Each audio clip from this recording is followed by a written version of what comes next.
Oke, halo rekan-rekan traders. Kali ini saya akan bahas tentang satu parameter untuk menentukan apakah suatu perusahaan itu undervalue atau tidak. Dan parameter ini jarang sekali dibahas oleh para ahli fundamental. Saya bukan ahli, tapi saya berangkat dari fundamental terlebih dahulu sebelum teknikal. Jadi paling tidak ya saya sedikit tahulah mengenai fundamental. Nah, di sini ada satu parameter ya namanya EV versus EBITDA. Nah, waduh ada dua istilah yang mana kita mungkin bagi banyak teman-teman di sini yang masih sangat awam ya. EV versus EBITDA. EV itu apa? EBITDA itu apa? Nah, langsung saja kepada rumus ya. Jadi simpelnya EV itu apa sih? EV itu adalah nilai perusahaan ya. Tapi cara menghitung nilai perusahaannya bukan berdasarkan kalau kita lihat umumnya kan orang bilang berapa nilai perusahaanmu? Market cap lah acuannya kan seperti itu. Nah, kalau EV bukan electric vehicle ya, bukan kendaraan listrik ya, bukan, tapi nilai perusahaan itu rumusnya adalah berdasarkan kapitalisasi pasar ya ditambah dengan total hutang jangka panjang dan jangka pendek. Jadi market cap tambah total utang jangka panjang dan jangka pendek lalu dikurangi kas dan setara kas. Seperti itu, Bos. Jadi misalnya market cap-nya Rp100, total hutang jangka panjang dan jangka pendek adalah Rp20, berarti 100 ditambah dengan 20 menjadi 120, kemudian kas dan setara kas adalah 15, misalnya berarti 120 kurangi 15 sama dengan 105. Seperti itu. Jadi EV-nya adalah 105. Seperti itu. Jadi dia bukan market cap, tapi ada unsur utang jangka panjang dan jangka pendek dikurangi juga dengan kas dan setara kas. Jadi ada bukan sekedar market cap, tapi ada unsur daripada neraca yang dimasukkan ke dalam perhitungan kapitalisasi perusahaan atau nilai perusahaannya. Ya, jadi market cap ditambah utang dikurangi kas dan setara kas. Itu untuk EV. Kemudian EBITDA. EBITDA itu apa? Yang kita tahu kan adalah net profit nih. Net profit itu adalah laba bersih, laba yang sudah dikurangi pajak.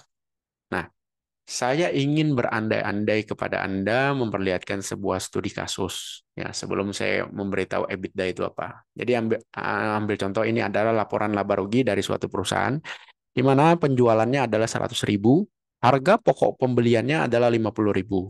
Sampai di sini, maka laba kotornya adalah 100.000 dikurangi 50.000, maka laba kotor adalah 50.000. Laba kotor. Kemudian dikurangi biaya gaji, listrik, sewa, biaya transport, biaya ini, biaya itu, apa segala macam. Sisa 30.000. Apa totalnya 30.000, maka laba kotor 50 kurangi 30 sisa 20.000. 20.000 ini adalah laba operasional. Sampai di sini ini uang masuk 20.000. Nah, ya kan? Uang masuk 20.000. Uang masuk nih. Karena 100.000 masuk dipotong ini itu segala macam sisa 20.000. Jadi 20.000-nya ini beneran nih 20.000. Ya kan? Terus tahun kemarin beli laptop. Tahun kemarin beli laptop harganya 60.000 misalnya. Simpelnya gitu ya, 60.000. Disusutkan selama 5 tahun. Berarti satu tahunnya nilainya berkurang sebesar 12.000. Ya. Jadi tahun kemarin dia beli aset berupa laptop. Nah, aset itu kan tidak bisa dikurangi dengan laba. Nggak bisa, Bos. Jadi misalnya tahun kemarin dia beli laptop 60.000, 60.000 itu tidak bisa dikurangi langsung dalam struktur laporan laba rugi. Nggak percaya, tanya sama sama accounting Anda ya. Kan aturannya seperti itu. Jadi dia bisa dikurangi lewat yang namanya beban penyusutan. Katakanlah penyusutannya selama 5 tahun. Berarti laptop 60.000 disusutkan 5 tahun, berarti 1 tahun nilai susutnya kita ambil prorata saja rata ya dibagi 60.000 dibagi 5, berarti setahunnya nilainya menyusut 12.000. Nah, jadi 20.000 tadi laba operasional dikurangi biaya penyusutan sebesar 12.000. Maka laba sebelum pajak adalah sebesar 8.000. Kemudian potong pajak, katakanlah pajaknya 2.000 gitu ya. Maka laba bersihnya 6.000. Sampai di sini saya tanya, uang yang masuk ke dalam kas perusahaan itu 6.000 atau 20.000? Selama ini kalau Anda suka dengan price earning ratio, maka yang Anda lihat itu adalah 6.000 laba bersih. Ya kan? Price earning ratio itu net profit compare to ibaratnya earning per share, ya kan? Compare to price. Nah, price dalam hal ini itu kita sudah diwakilkan oleh EV tadi, ya, karena kita mencari market cap ditambah dengan hutang dikurangi dengan kas dan setara kas. Nah, market cap itu kan didapat dari harga per lembar saham dikali seluruh jumlah lembar saham yang ada. Nah, jadi ini kita bicara skala besar nih kalau EV. Tapi kalau skala kecilnya, ya kita bicara harga per lembar saham. Ya kan? Harga per lembar saham dibagi dengan laba bersih per lembar saham. Jadilah price earning ratio. Ya kan? Per. Nah, per itu yang dilihat laba bersih, bos. Laba bersih. Sedangkan EV versus EBITDA yang dilihat itu adalah, nah, EBITDA-nya adalah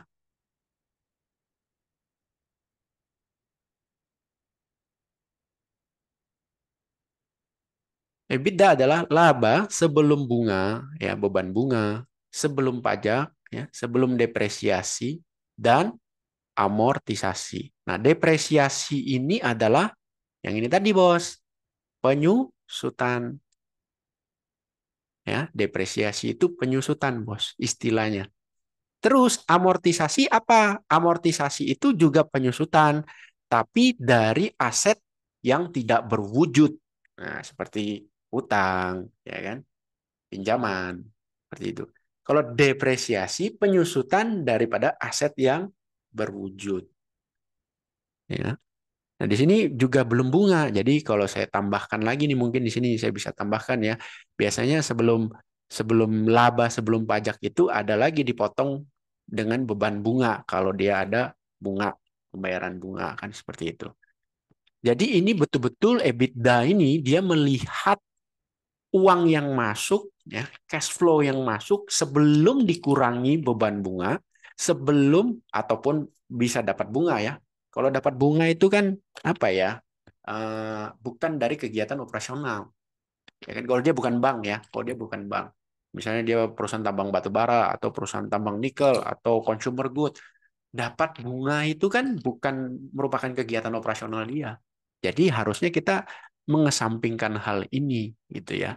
Nah, kalau ada beban bunga juga kita kesampingkan dulu karena kita betul-betul mau lihat berapa sih cash in yang sebenarnya. Makanya EBITDA itu adalah laba sebelum urusan bunga, sebelum urusan pajak, sebelum penyusutan depresiasi dan amortisasi. Ya, depresiasi dan amortisasi. Nah, itulah EBITDA. Jadi EBITDA itu sebelum. Wah, jadi kelihatan benar EBITDA-nya itu berapa sih kemampuannya sebenarnya. Nah, ambil contoh pada laporan keuangan Telkom. Anda bisa lihat di sini net profit untuk tahun 2024 3 bulan pertama 6 triliun ya net profitnya. EBITDA-nya 19 triliun. Jadi sebenarnya kalau ditanya Telkom ini dapat cash in-nya itu setelah dikurangin beban-beban itu masih masih ada berapa duit, bos? 19 triliun jawabannya. Nah, 19 kok netnya sisa 6 triliun? Ya karena dipotong pajak, dipotong beban bunga kalau ada pinjaman, ya kan? Nah, di sini Anda bisa lihat interest expense-nya hampir 1,2 triliun ya. Terus penyusutan, jelas perusahaan telekomunikasi, ada tower, kemudian juga ada aset-aset berupa server apa segala macam, ya kan? Itu kan ada penyusutannya, komputer, ada penyusutannya semua. Nah, penyusutan itulah yang mengurangi EBITDA sehingga nanti ujung-ujungnya menjadi net profit ya setelah dipotong pajak. Seperti itu. Jadi kalau ditanya cash in-nya uang yang masuk ke Telkom setelah dikurangi beban utama itu berapa besar? 19 triliun, bos. Netnya sisa laba bersih sisa 6 triliun. labanya. Jadi penyusutannya saya bisa bilang di sini penyusutannya lumayan gede ya. Karena beban bunganya cuma 1,2 triliun. Berarti ini kan dari 19 sisa 6 itu kan hilang 13. 13 di antara 13 itu hanya 1,2 T yang merupakan beban bunga. Berarti sekitar 11 lebih ya, 11,8 T itu berupa penyusutan, beban penyusutan. Masuk akal nggak beban penyusutan sebesar itu? 11,8 T, hampir 12 T. Bagi saya masuk akal. Kenapa? Asetnya loh 288 triliun. Setahun menyusut 12 triliun karena usia daripada aset-aset itu tadi masih sangat wajar menurut saya, ya kan? Masih sangat wajar, ya. Jadi EBITDA ini melihat sebenarnya cash in itu berapa besar. Nah, sekarang cara menghitung valuasinya gimana nih?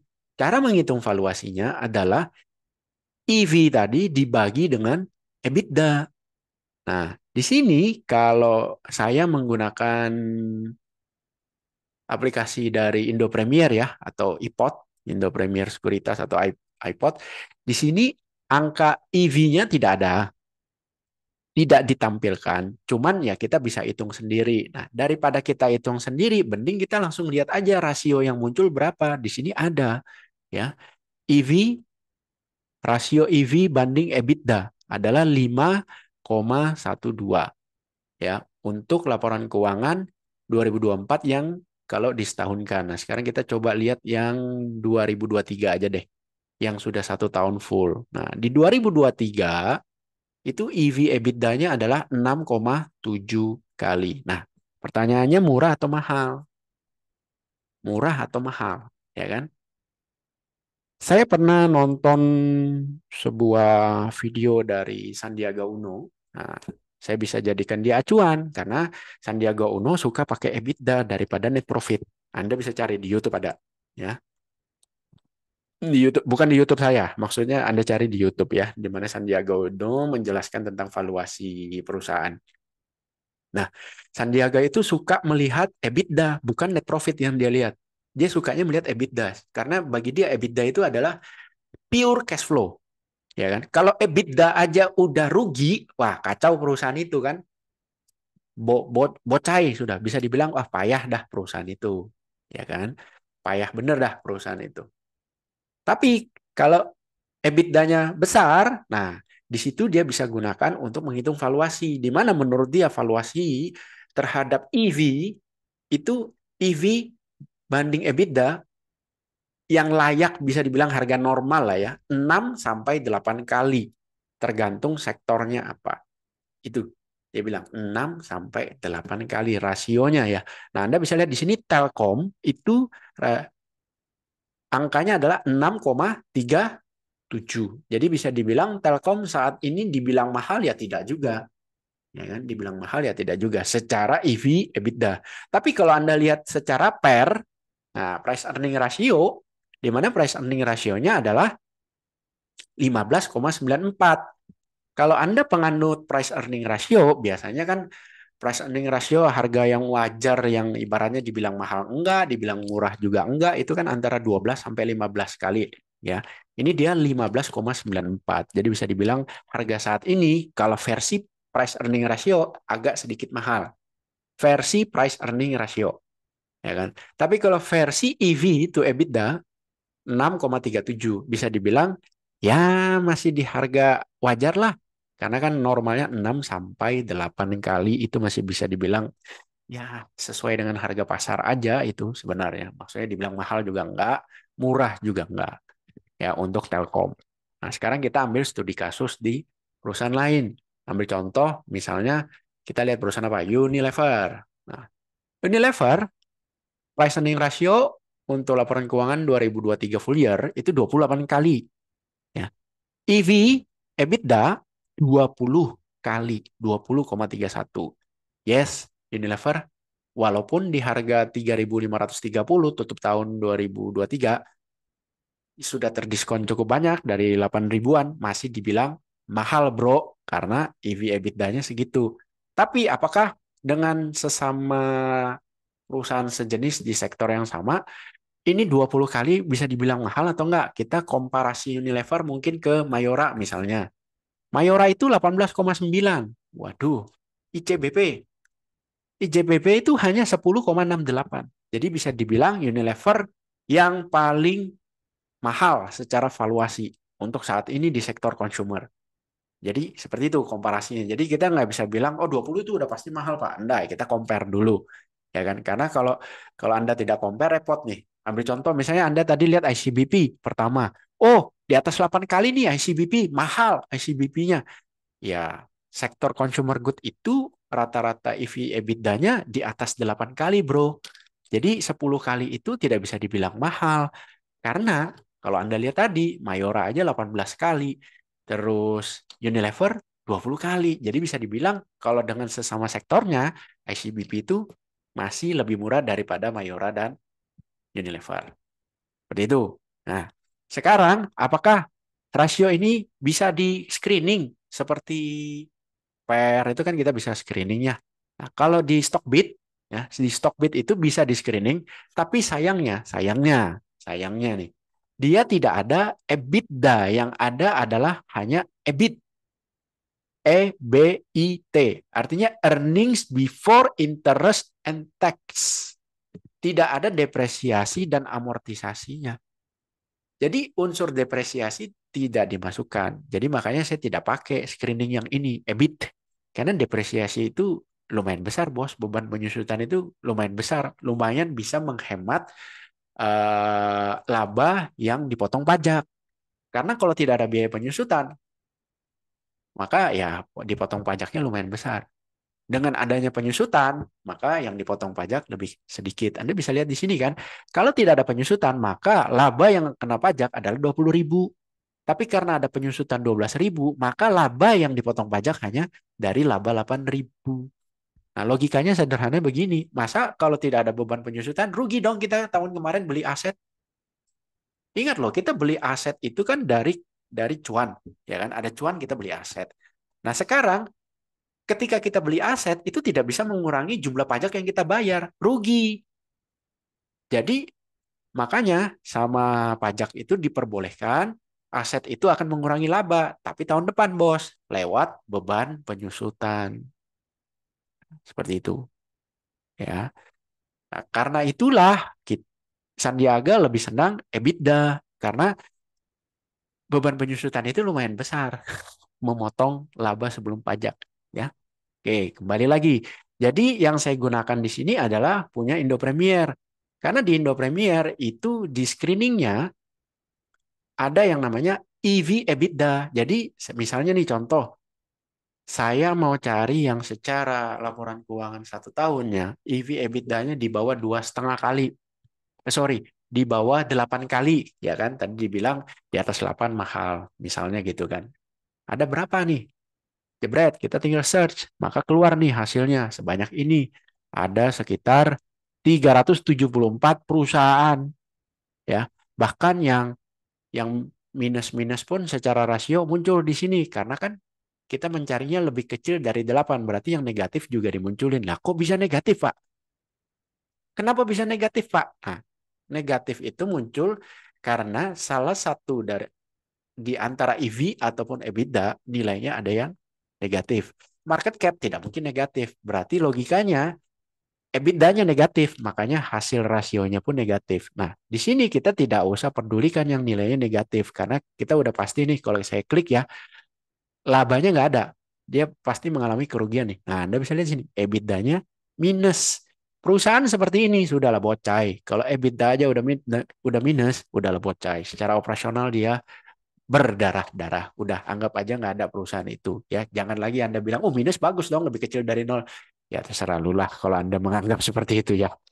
Cuma yang benar adalah secara operasional aja sebelum penyusutan apa segala macam dia udah rugi. Jadi itu perusahaan tidak layak untuk dilirik ya. Nah, ini kalau 8. Nah, supaya tadi yang minus-minus itu nggak muncul, gimana caranya?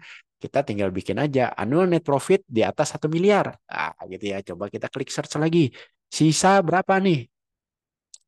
Berkurang banyak. Sisa 225. Nah, yang minus-minus sudah nggak muncul. Nah, begitu caranya. Masih ada satu nih.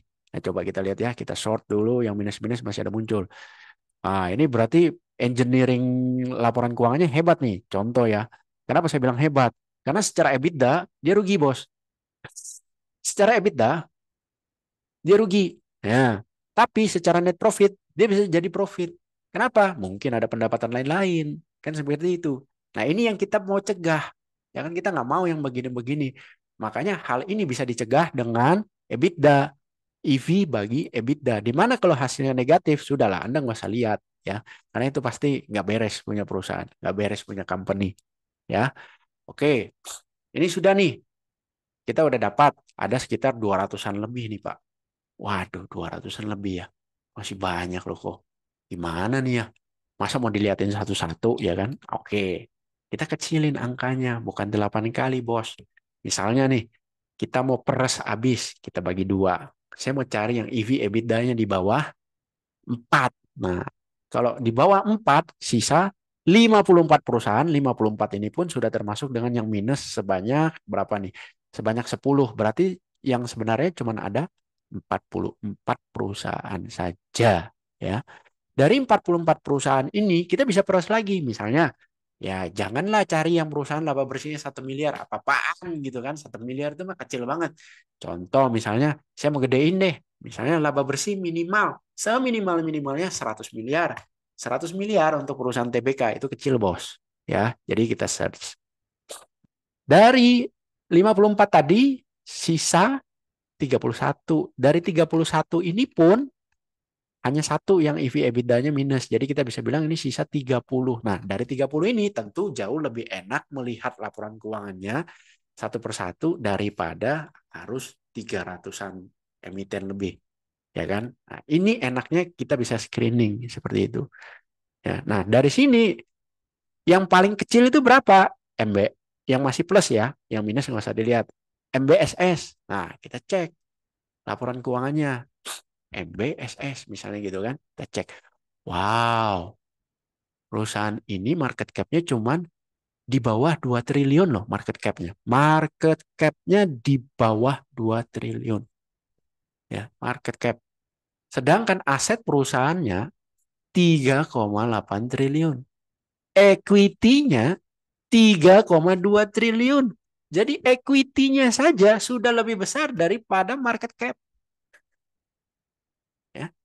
Seandainya Anda punya uang sebesar 1,9 triliun, Anda beli MBSS ini, katakanlah Anda nego nih, terus yang mau jual, yang punya perusahaan, oke saya mau jual di 1,9 triliun. Anda cuan loh. Kenapa? Dengan Anda membeli perusahaan ini, 1,9 triliun, EBITDA-nya 400 miliar. Jadi bisa dibilang kalau berdasarkan EBITDA ya, kita berdasarkan EBITDA. Anda keluar duit 1,9 triliun, 1.900 miliar. Kemudian EBITDA per tahunnya 400 miliar. Dalam 5 tahun, Bos. Dalam 5 tahun balik modal. Dalam 5 tahun, Bos. Balik modal. Ya. Cepat kan? Cepet itu. Usaha apa 5 tahun udah balik modal loh. Tapi Anda masih memiliki perusahaannya. Jarang, Bos. Ya. Sekali lagi, ini bukan saran untuk membeli. Nah, ini cuma komparasi saja. Keputusan beli dan jual tetap kembali ke orang masing-masing. Ini kita belum melihat faktor-faktor yang lain. Karena analisa fundamental bukan cuma sekedar berdasarkan satu parameter saja. Tidak, ya masih banyak faktor-faktor parameter yang lain. Ambil contoh di sini ada Adaro, ya kan? Saya acak aja nih ambil contohnya Adaro. Adaro market cap saat ini adalah 83 triliun market cap-nya. 83 triliun ya market cap. EBITDA-nya 38 triliun, Bos. EBITDA, Bos. Anda kalau punya uang 83 triliun, Anda beli Adaro sekarang, jebret gitu ya. Berhasil Anda beli. Anda hanya butuh sekitar 2 tahun lebih sedikit, Anda udah balik modal dari EBITDA. Murah apa mahal itu, Bos? Karena EV to EBITDA-nya untuk Adaro adalah 2,1. Cuma 2,1. Jadi valuasi perusahaan ini adalah 2,1 kalinya EBITDA. Betul nggak seperti yang tadi saya bilang, hanya butuh sekitar 2 tahun lebih sedikit Anda balik modal dari EBITDA. Jadi murah mahal itu kita lihat berdasarkan valuasi pasarnya, market cap tambah utang kurang kas dan setara kas, dibagi EBITDA. Ketemu nih, 2,1 kali. Artinya cuma perlu 2,2 tahun lebih dikit kita balik modal nih. Kalau kita beli Adaro di harga sekarang. Yang begitu. Cara bacanya. Murah apa mahal? Ya secara EV EBITDA murah karena normalnya 6 sampai 8 kali. Anda lihat nih ya, ketika dia bullish ya, bullish di tahun berapa nih? 2021, 2022 deh. 2022 ini kan harganya sempat 3.850. Nah, sekarang kita lihat chart nih ya. Kita lihat chart Adaro itu tertingginya di 2022 sempat sentuh 4.200 lah ya. Oke, di harga 3.850. Kenapa harga bisa terbang sampai sana, Bos? Terbang nih tinggi nih. Dari yang sebelumnya cuma di harga seribuan, ya, 1.000 lebih. Terbang sampai 4.000. Kenapa? Ya karena Anda lihat di 3.850 EV EBITDA-nya cuma 1,66 kali. Jadi bisa dibilang pada saat itu, nah inilah ini lanjutannya ya, cara kita menganalisa angka 2,1 ini murah atau enggak. Cara kita menganalisa adalah di saat dia 3.850, EV EBITDA-nya 1,6. 1,6. Karena pada saat itu dia bisa menghasilkan laba sebesar EBITDA sebesar 75,9 triliun. Gede, gede bos. Ya. EV EBITDA di bawah 2. Jadi harga 3.850 murah, Bos. Lah terus kenapa harga sahamnya jatuh? Ya karena labanya menyusut. Jadi valuasi suatu perusahaan murah atau mahal itu bisa dengan EV EBITDA ini bisa sangat apa ya? Menurut saya lebih make sense. Ya sebenarnya sama kayak PER, cuman di sini kita bisa menambahkan faktor utang dan kas, ya, hutang dan kas. Jadi kalau labanya menurun, labanya turun, sedangkan harga sahamnya tidak turun, maka EV EBITDA-nya akan sangat besar. Bisa 4, 5 kali. Ya kan? Itulah sebabnya kenapa harga sahamnya turun ketika labanya turun. Karena dia mau menyesuaikan nih EV EBITDA-nya. Jadi valuasi pasar itu ditentukan dengan cara ini. Keinginan para buyer dan seller untuk melakukan transaksi berdasarkan kesimpulannya adalah laba yang dihasilkan oleh perusahaan itu secara jangka panjang. Ya, kita bicara secara jangka panjang, bukan besok tiba-tiba harga saham bisa naik, ya itu kan pure ibaratnya terserah buyer atau seller, ya kan. Tapi kalau secara jangka panjang itu laba lah yang menentukan. Makanya Adaro dari 4.200 bisa turun sampai harga 2.000, 2.000-an, itu bukan serta-merta, oh yang punya barang udah muak mau jual. Enggak, alasannya simpel, labanya turun, Pak. Nah, seperti itu. Labanya turun. Ya. Nah, dari 2.000, dia bisa mantul ke 2.600, kenapa? Ya karena di 2.000 itu, ini kan dengan harga 2.620, EV EBITDA-nya 2,1. Berarti kalau di harga 2.000 mungkin sekitar 1,7 1,8 EV EBITDA-nya. Itu artinya ketika harga 2.000 itu ibaratnya sebanding dengan ketika Anda membeli di harga 3.850. Secara valuasi, saya nggak bilang price ya, tapi secara valuasi perusahaan setara, yaitu sama-sama di angka EV EBITDA 1,7 1,66. Seperti itu. Nah, jadi tambahannya apa, Pak? Selain kita melihat EV EBITDA, tambahannya adalah apakah ada pertumbuhan laba atau tidak. Kalau labanya tidak bertumbuh, apalagi menyusut seperti Adaro begini, maka biasanya harga sahamnya juga akan turun. Karena perhitungan rasionya kalau harga sahamnya nggak turun, maka EV EBITDA-nya akan membengkak. Sama dengan PER juga. Kalau labanya turun, harga sahamnya tidak turun, maka PER-nya membesar. Kalau PER-nya terlihat membesar, misalnya 26 kali, 25 kali, ya tidak menarik untuk dikoleksi karena secara valuasi mahal. Jadi dengan Adaro di angka 2,1 itu bisa dibilang murah apa tidak? Sebenarnya sih bisa dibilang murah, tapi belum terlalu murah karena tahun kemarin itu di harga 3.850, EV EBITDA-nya cuma 1,66. Sekarang masih 2,1. Tapi sudah mendekati murah karena sebelum-sebelumnya Anda bisa lihat EV EBITDA-nya itu 3, 6, 3,5, 4. Kali ini 2,1. Makanya tidak heran, ya nggak heran kalau di tanggal 13 April itu muncul berita bahwa Adaro akan melakukan buyback sampai 4 triliun. Kas perusahaan, kas perusahaan Adaro ada 51 triliun kas dan setara kas. Dia mau buyback 4 triliun. Nah, Anda harus lihat, oh perusahaan aja percaya nih dengan harga sekarang di pasar itu tidak mencerminkan nilai perusahaan yang sebenarnya, bisa dibilang murah. Jadi makanya perusahaan mau melakukan buyback. Nah, terus Anda akan terkesima kan, ibaratnya wah kinclong deh mata Anda lihat 4 triliun ya. Besar loh. Ada roh aja mau buyback 4 triliun. Masa gua nggak tertarik beli sahamnya ya kan? Karena Anda melihat angka 4 triliun. Tapi kalau Anda melihat 4 triliun versus kas yang dimiliki oleh Adaro, yaitu 51 triliun, berdasarkan laporan keuangan full year 2023, ya 4 triliun itu cuma upilnya, bos. Nggak nyampe 10% dari total kas yang dimiliki Adaro. Jadi bisa dibilang, ya lu niat nggak sih lu niat nggak untuk mengkoleksi diri lu sendiri? Lu bilang harga ini sudah tidak mencerminkan nilai perusahaan yang sebenarnya. Makanya lu kan mau buyback nih, ya kan? Tapi kok buybacknya nggak niat, kurang dari 10% daripada kas dan setara kasmu. Kalau niat itu mbok ya 20% dari setara kas. Nah itu baru mantap bos. Berarti sekitar 10 triliun. Wah kan keren tuh. Ya kan? Lah ini cuma 4 triliun. Ya biasa aja sih. Nah jadi dari begini kita sudah bisa nilai bahwa EV EBITDA 2,1 murah atau tidak? Masih belum terlalu murah. Kalau dia kembali lagi ke harga 2.000, baru boleh dilirik. Seperti itu, Bos. Jadi semoga video ini bermanfaat bagi Anda.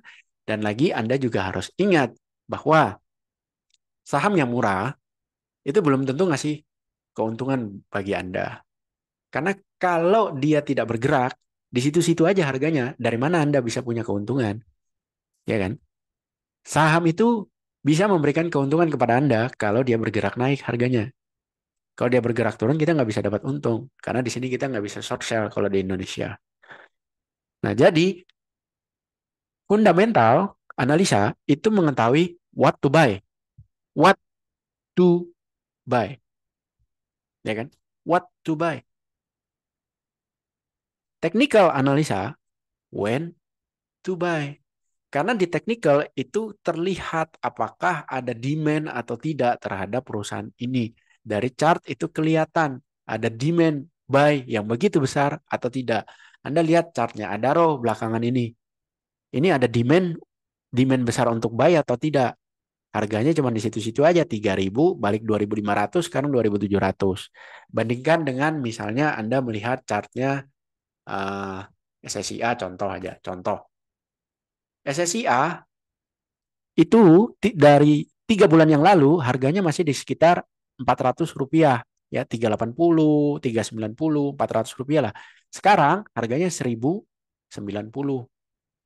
Dari 400 naik ke 600 itu 50%. Adaro ada nggak naik 50%? Adaro dari 2.000 naik ke 3.000 50%. Habis itu istirahat, Bos. Kata kata kata kata. SSIA dari 400 naik ke 600 malah lanjut lagi sampai 1.000.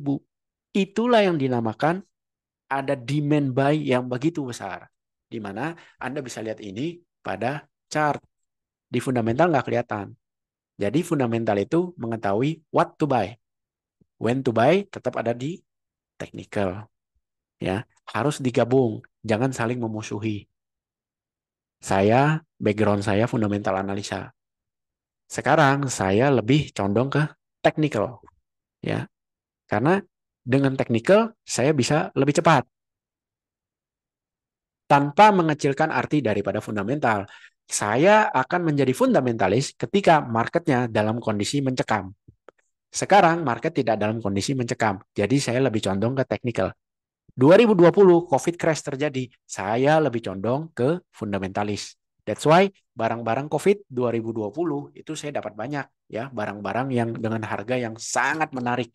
Ya, BBRI, Mandiri, BNI, Temposcan, terus Elsa juga ada, BSDE, Demas, Arum, banyak. Yang mana sampai hari ini saya masih hold. Ya, saya masih hold karena sudah nggak ada beban, ya kan? Nggak ada beban sudah. Modal sudah saya jual, ya udah kembali masuk dalam kantong. Sekarang tinggal profitnya doang. Jadi ya sampai kapanpun dia saya akan tetap pegang. Dan sampai kapanpun kalau perusahaan masih profit, dia akan berikan saya dividen. Jadi tinggal ongkang-ongkang kaki seperti itu. Jadi janganlah Anda bilang, oh teknikal itu trader itu penjudi. Nggak bisa, bos. Atau orang teknikal juga ngata-ngatain fundamental. Ah, goblok lu, fundamental lu. Barang lu nggak jalan semua. Nggak bisa, bos. Yang benar itu saling melengkapi. Makanya saya ada bikin video di channel YouTube saya, William O'Neill. Anda silakan nonton. William O'Neill itu menggabungkan antara fundamental dengan teknikal. Itu kita pelajari di sana. Oke? Semoga bermanfaat bagi Anda semua.